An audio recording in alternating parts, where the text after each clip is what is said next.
It was the beginning of summer, and I was spending some time at my dad's place out in the country. I had just finished my second year of college, and I needed a break.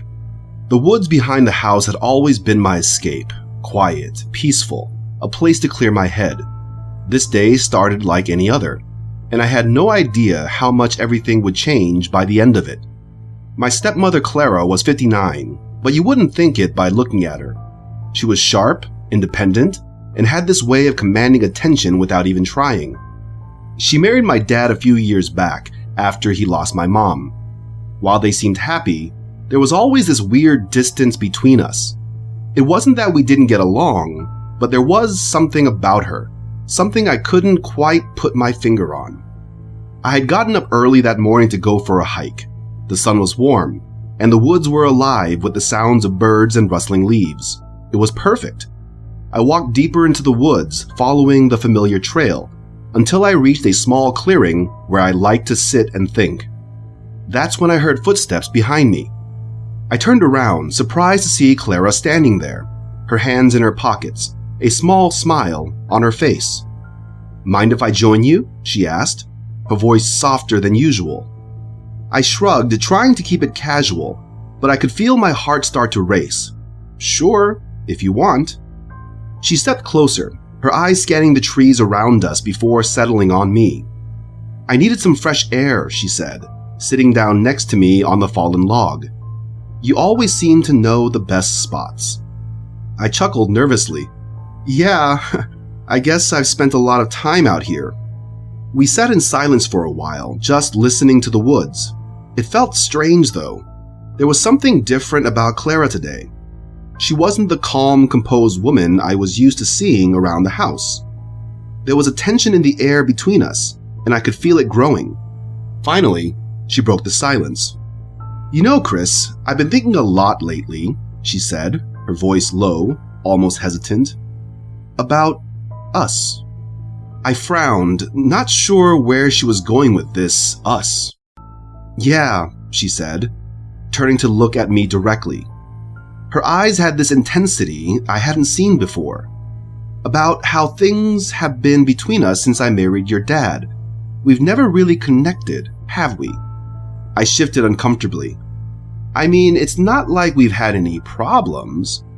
She shook her head, cutting me off gently.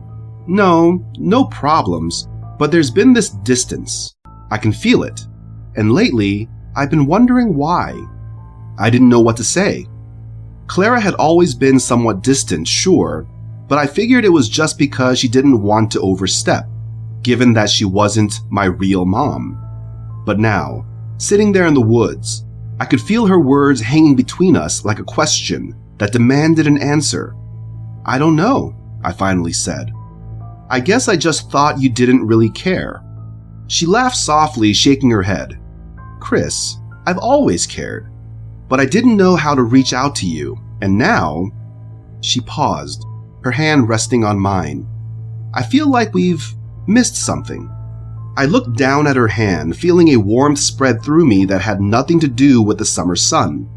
I should have pulled away, but I didn't. Instead, I just stared at her, my mind racing. What was she trying to say? "You're not a kid anymore," she continued, her voice barely above a whisper. "You've grown up. I see that now." Her words sent a jolt through me, and before I could stop myself, I blurted out, "What are you saying, Clara?" She smiled, but it wasn't the comforting smile I was used to. It was softer, more intimate. "I'm saying that maybe we don't have to keep pretending there's nothing between us." I froze, not sure if I had heard her right. "Clara, we can't." But she didn't pull away. Instead, she leaned in closer, her eyes locked onto mine. "Why not?" she whispered, her breath warm against my skin. "We've both felt it. You can't deny that." I didn't know what to say. I had felt it, the strange tension between us, the way her presence always seemed to affect me more than it should. But I had never thought she would acknowledge it, let alone act on it. Before I could respond, she closed the distance between us, pressing her lips against mine. It was soft, tentative at first, like she was testing the waters. But then, as I kissed her back, it deepened, becoming something more urgent, more real. Everything else faded away, the trees, the birds, even the guilt. It was just me and Clara, caught up in a moment that felt both wrong and inevitable. Her hands moved to my face, pulling me closer, and I found myself responding without thinking, without questioning what this meant. When we finally broke apart, we were both breathless, our foreheads resting against each other. "We can't keep doing this," I said, my voice shaky. She smiled again, but this time there was a sadness in her eyes. "I know," she whispered, "but I also know we can't ignore it anymore." I nodded, my mind still spinning. I didn't know what the future held or how we were supposed to navigate this new reality. But I did know one thing. I wasn't going to pretend this hadn't happened. "We'll figure it out," I said quietly. She stood up slowly, brushing the dirt off her dress, her expression more composed now. "We'll take it one step at a time, but we need to be careful, Chris," she said. I nodded. "Yeah, we will."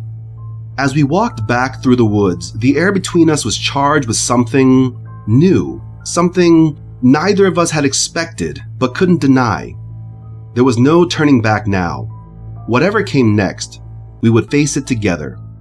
For now, though, it was enough to know that we had finally acknowledged what had been simmering beneath the surface. We didn't have all the answers, but we had time.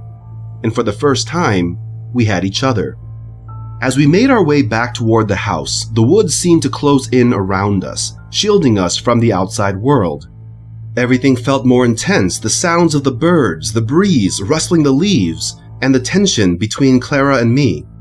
My mind was still reeling from what had just happened, but somehow it didn't feel wrong. It felt inevitable. When we reached the edge of the woods, Clara paused and turned to me, her face calm, but her eyes still holding that intensity. "Chris," she said softly, "we can't let this get out of control." I nodded, understanding what she meant. "I know. I don't want to mess things up for you or for Dad." She smiled faintly, reaching out to touch my arm. "It's complicated, but we need to figure out how to handle it slowly. We don't have to make any decisions right now, but we need to be careful." There was a weight to her words, but I also sensed a mutual understanding. Neither of us had planned for this to happen, but now that it had, there was no point in pretending we could go back to the way things were. We both knew that ignoring it would only make things worse. "I'll follow your lead," I said quietly, my heart still racing. "We'll take it one step at a time," Claire nodded, her eyes softening. "That's all we can do."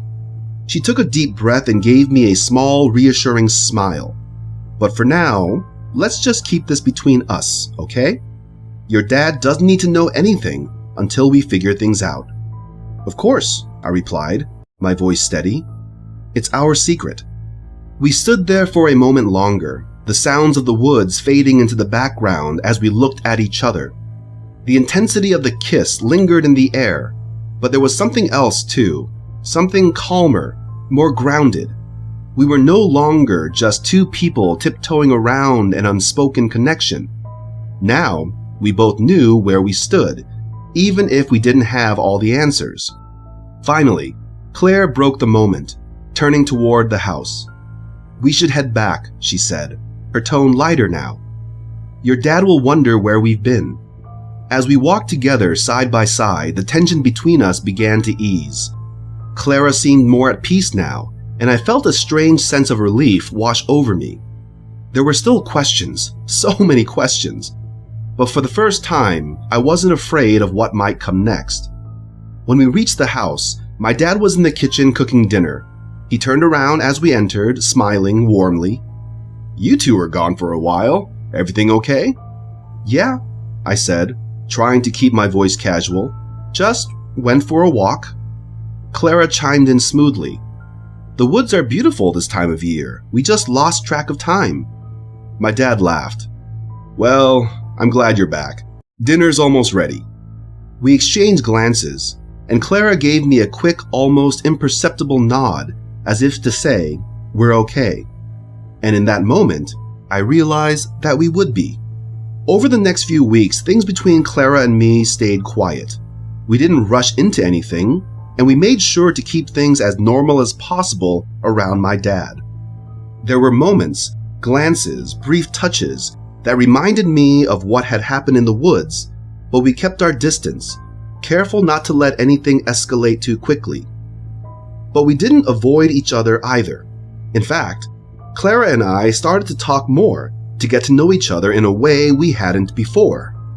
There was an honesty between us now that hadn't existed before that day in the woods, and as strange as it was, it felt good. It felt right.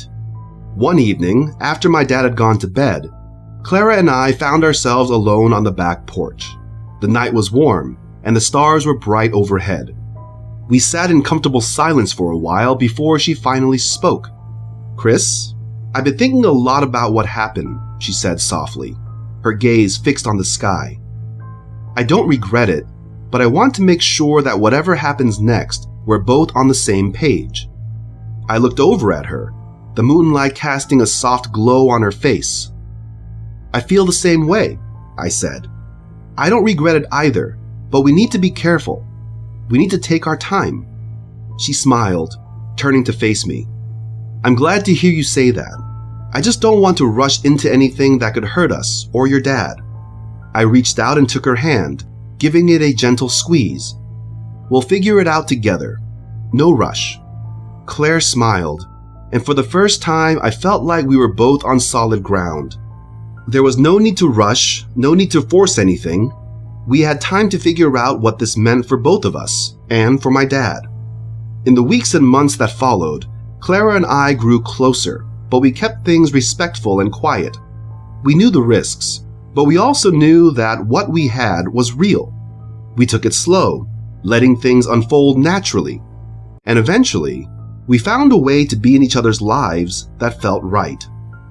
It wasn't always easy, but it was honest, and in the end, that was all that mattered.